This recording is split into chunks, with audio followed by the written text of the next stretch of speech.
মেয়েটা কি খাচ্ছে?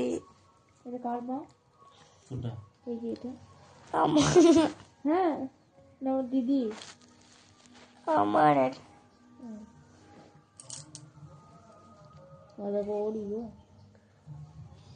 এসো না, কালকে কাঁদছিল তুমি?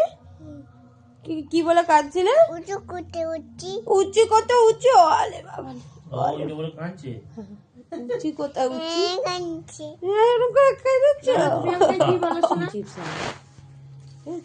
লেস আনবি, লেস খাবে তুমি? লেস খাবে? কিছুতেই অরুচি নেই। চকলেট খাবে? খাবে? কিচ্ছু খাবে না, কিটক্যাট। কিচ্ছু কি খাচ্ছ? এটা পিন্নি খাচ্ছ? ওলে বাবালি, ঠান্ডা লাগছে বা তোমার? ঠান্ডা লাগছে কতটা? এটা কার জ্যাকেট পরেছো? হ্যাঁ, দাদার জ্যাকেট। ওলে বাবালি, দাদার জ্যাকেটটা ওই রকম কিনে দেবো। হ্যাঁ, ওরকম বেলুন কিনে দেবো। হ্যাঁ, ওই করে ঘুরছে। হ্যাঁ, ওরকম কিনে দেবো।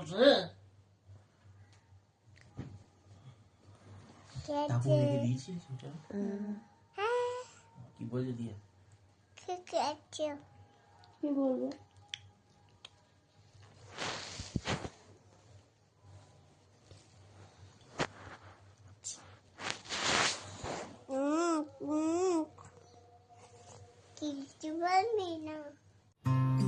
হে everyone, welcome back to my channel মঞ্জুরির সাজঘরে তোমাদের সকলকে স্বাগত।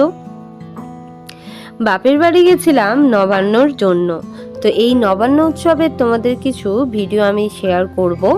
তো দেখো, আমি এখানে বাপের বাড়ি যাওয়ার জন্য পুরো রেডি হয়ে গেছি আর বেরিয়ে গেছি ট্রেন ধরবো বলে। ট্রেনে উঠে আমার তো রওনা পথ প্রায় 2 ঘন্টা। তো বসে বসে আর কি করব, এইভাবে যেতে হবে। 2 ঘন্টার পর আমি নেমে গেছি, এবার বাস ধরেছি। বাস পুরো ফাঁকা ছিল তখন। আমার শ্বশুরবাড়ি যেখানে, সেটা হচ্ছে মফস্বল এলাকা, কিন্তু আমার বাপের বাড়ি হচ্ছে পুরো গ্রাম। এবার গ্রাম তো তোমরা সবাই জানো কিরকম, মানে কেমন ফাঁকা থাকে, চারিদিকটা ফাঁকা ফাঁকা মাঠ পুরো। তো এরকম ফাঁকা থাকার জন্য কিন্তু ঠান্ডাটাও বেশ পড়ে, আর গরমে কিন্তু অতিরিক্ত যে হাঁসফাঁস করা গরমটা সেটা কিন্তু থাকে না। শীতেও কিন্তু যেরকম বেশ ঠান্ডা পড়ে, সেরকম কিন্তু গরমেও বেশ আরামদায়ক থাকে। তো শীত তো এখানে বেশ ভালো ছিল। আমি পুরো কাঁপতে কাঁপতে গেছি বাড়ি, পুরো হাত পা ঠান্ডা হয়ে গেছিলো। যাই হোক, তো এই হচ্ছে ব্যাপার। এবার চলো আমার গ্রামটাকে একটু ঘুরে দেখাই তোমাদের কেমন লাগলো আমার এই গ্রাম। এই গ্রামে আমি 18টা বছর ধরে কাটিয়েছি। এখানেই আমার বড় হওয়া, এগুলো দেখেই আমি মানুষ হয়েছি। নবান্ন উৎসব নিয়ে তোমাদের একটা গল্প বলি, কিভাবে নবান্ন উৎসব হয় আর কেনই বা হয় এই নবান্ন উৎসব। চাষিরা এই নবান্ন উৎসব ভীষণ আনন্দ সহকারে করে।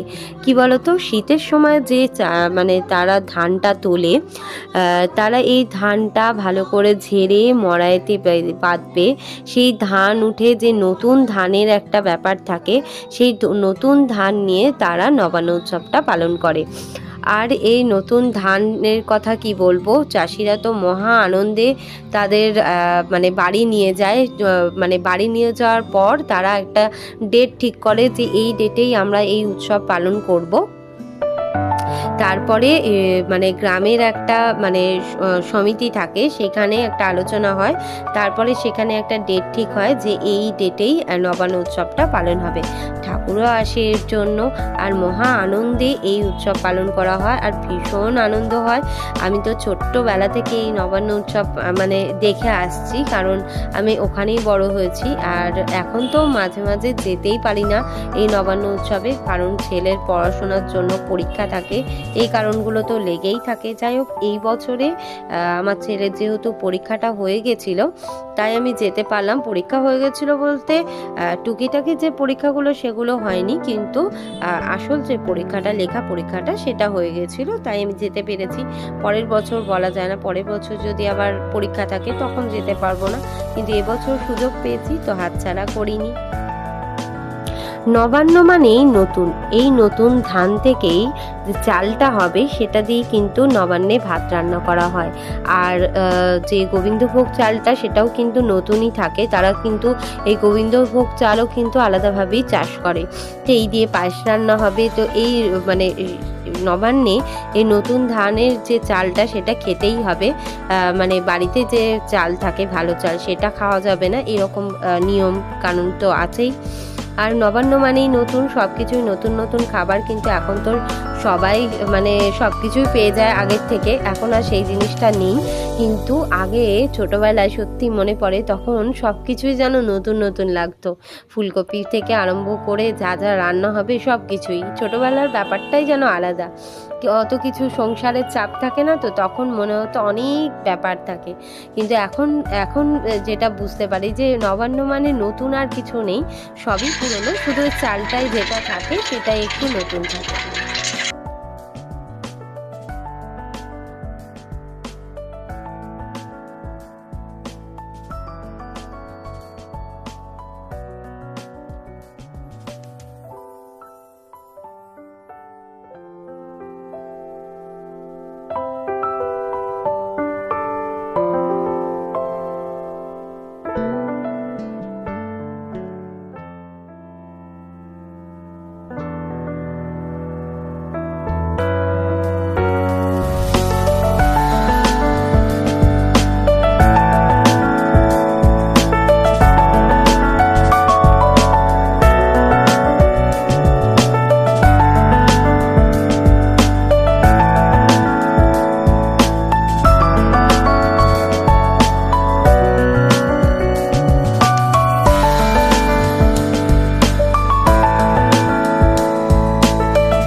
যেতে যেতে দেখো তোমাদের কি দেখাচ্ছি, এগুলোকেই কিন্তু মড়াই বলে বা গোলা বলে। চাষিরা তাদের ধান ঝেড়ে এই গোলাতে তাদের ধানগুলো মজুত করে রাখে। আর এইভাবেই এটা ওই খড় দিয়েই কিন্তু পাকিয়ে পাকিয়ে একটা মোটা পরিমাণের দড়ি তৈরি করে, সেটা দিয়ে এই জড়িয়ে জড়িয়ে জড়িয়ে জড়িয়ে এই মড়াইটা তৈরি করে।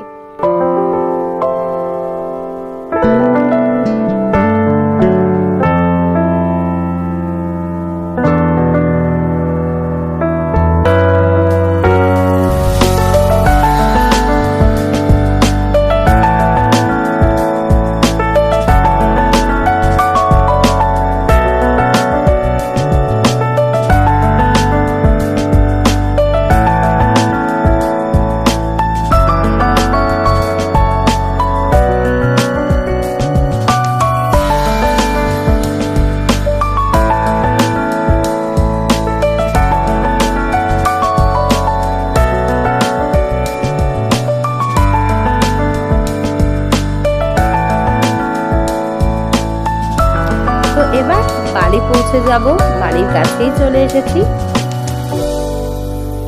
বাড়ি পৌঁছে গিয়ে কিছুক্ষণ বসে জামা কাপড় চেঞ্জ করে নিয়েছি, তারপরে ভাইজির সাথে একটু খেলাধুলা হলো, তারপরে খাওয়া দাওয়া, এইভাবেই শুরু হয়েছে নবান্ন।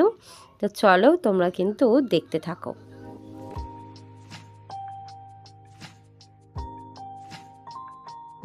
বাপের বাড়ি এসেই একটা মজা, চেনা মানুষগুলো সবাই জিজ্ঞাসা করে কেমন আছিস কেমন আছিস, ভীষণ ভালোও লাগে কিন্তু।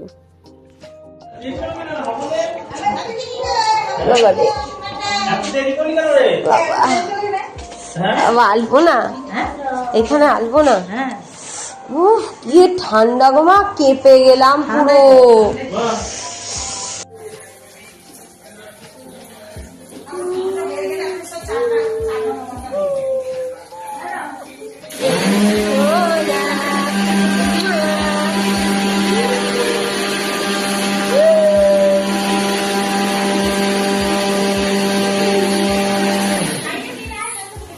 মেয়েটা কি সুন্দর খেলা করছে। শোনো দিতে দিতে ওই দিতে দিতে শোনো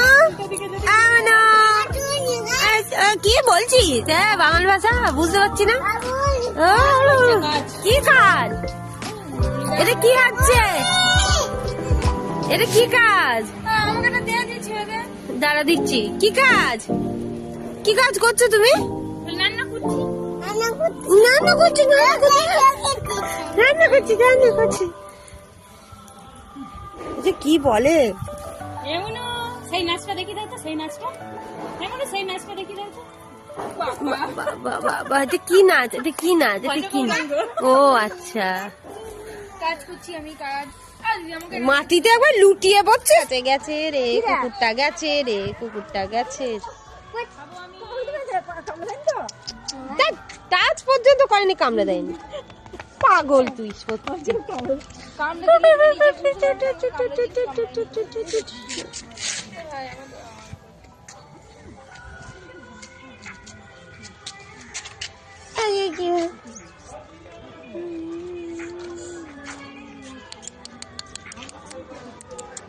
তোকে হ্যান্ডশেক করছে না তো? এখন ছোট পাটা তুলে দিচ্ছে না তো?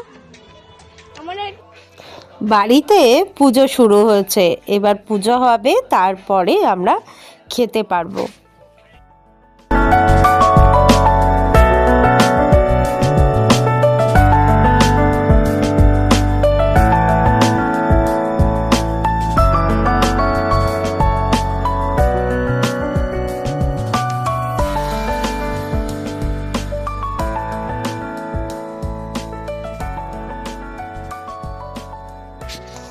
এই জিনিসটা কি বলো তো, তোমরা হয়তো কেউ অনেকেই জানো না। এটা হচ্ছে চাল মাখা। এর মধ্যে সব রকম ফল আছে, দুধ আছে, ক্ষীর আছে, কলা আছে, সব রকম দিয়ে মাখা হয়। এই চালটাকে মিক্সিতে ঘুরিয়ে দিলেই গুঁড়ো হয়ে যায়, সেই দিয়েই কিন্তু নবান্ন করা হয়। এটা হচ্ছে চাল নবান্ন হচ্ছে। এরপরে দুপুরবেলার রান্নাটাও কিন্তু আলাদাভাবে করা হয়। এখানে আছে আখ ভাজা, এটা হচ্ছে বড়ি ভাজা, বেগুন ভাজা, শাক চচ্চড়ি, আলু ভাজা, আর এটা হচ্ছে নারকেল ভাজা। আপাতত এটা দিয়েই খাবো। নিচ্ছি ডাল আর ফুলকপি আলুর তরকারি।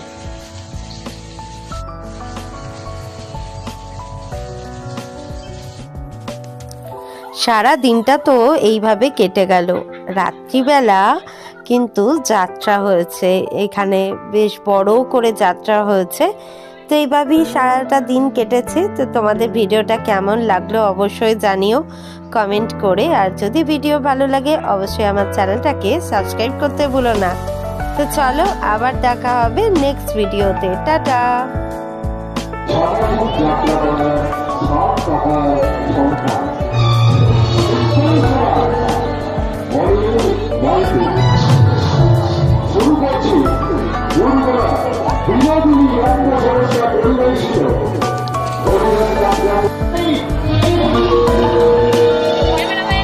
জলদি ফোকাস করো।